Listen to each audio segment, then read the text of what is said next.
This is going to go over cranial and facial bones. So you have your cranial bones, which is the previous video, and now we have facial bones. Again, I like to use a mnemonic. There are 14 facial bones. Zorro likes punching my very marvelous nose in. So you start on your cheekbones. These are your zygomatic bones. Zorro likes your lacrimal gland is a gland that's right above your eyebrow, and it drains here.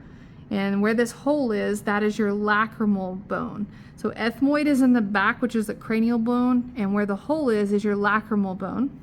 And then palatine makes you think of the word palate, like soft palate.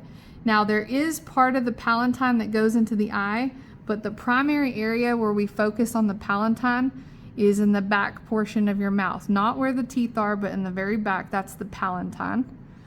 And then you go to the maxilla. The maxilla is this top portion by your teeth. It does go up under the eye.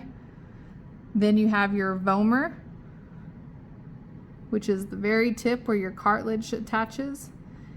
And then you have nasal, and then your mandible. And then when you go into the nose, there's two little circular regions. It's like a conch shell, and this is called the inferior nasal concha. Now let me show you on this other skull. Zygomatic on the cheeks, lacrimal where the tears drain.